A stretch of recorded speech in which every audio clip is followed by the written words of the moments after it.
they're working within laws that were made in 1933 and applying them to a situation that no one ever contemplated when the law was written.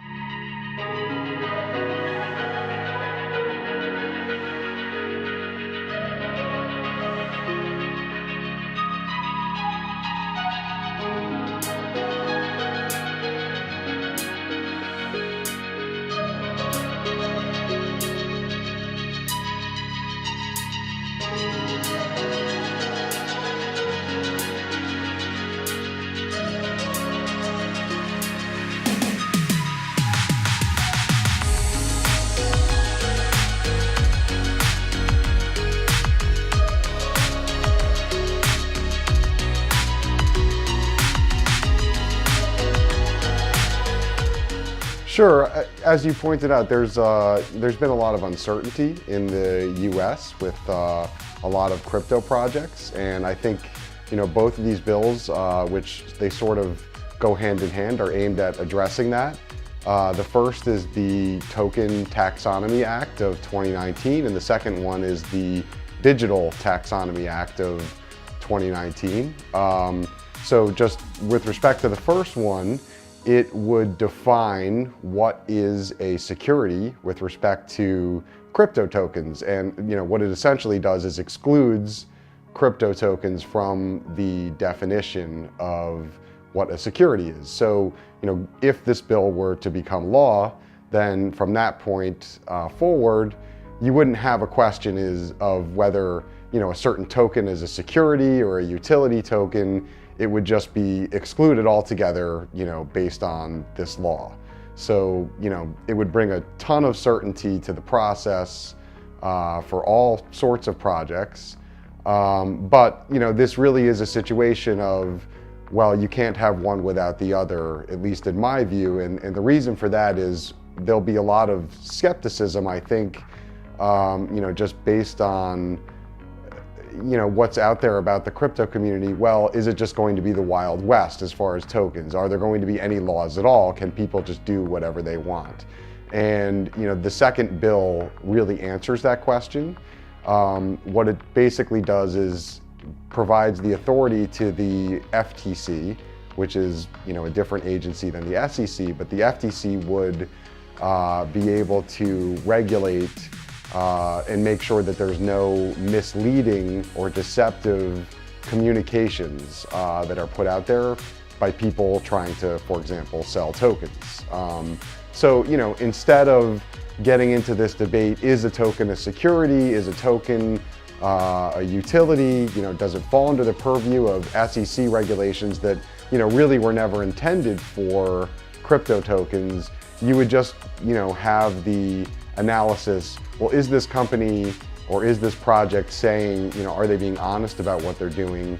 And, are they being transparent? And I think, that's a direction that I think is good for everyone.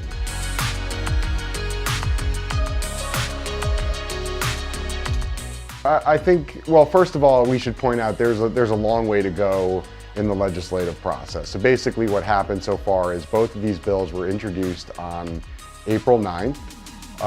And one very positive thing about them is they both have bipartisan sponsors.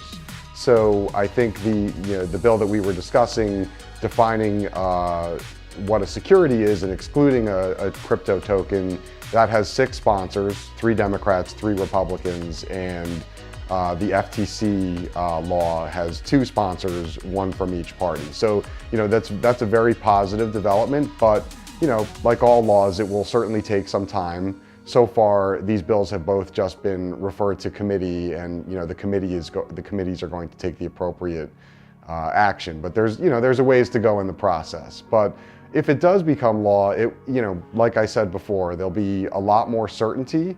And projects like ours, we really feel like we are trying to follow whatever the regulations are that are enforced. But right now there's a lot of difficulty for us in dealing with the United States, and that we just don't know there's just not enough guidance from the SEC. And it's not because they haven't tried or are trying to actively harm the blockchain space. It's just they're working within laws that were made in 1933 and applying them to a situation that no one ever contemplated when the law was written. So, this will update what's on the books and make sure that everyone agrees, at least in Congress, by the legislative process, what's going to happen, instead of just having a regulatory agency interpret from one day to the next, what they think the law should be.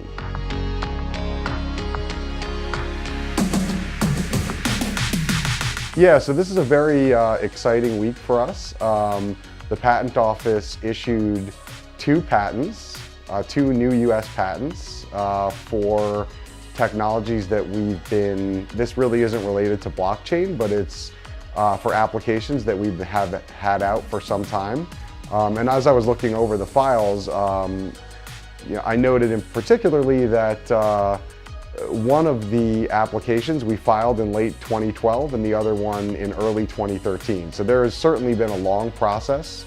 The patent process often can be this lengthy, but we've had a lot of longevity in this space, and these patents are both directed towards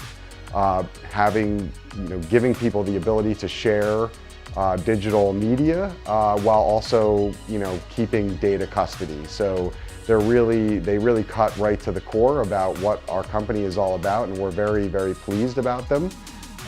These are our 10th. We'll now have 10 patents that have issued, and we have 13 more applications pending in the US, Europe, and China. So very exciting time from the intellectual property front, and this is a really good and important milestone for our company to have hit.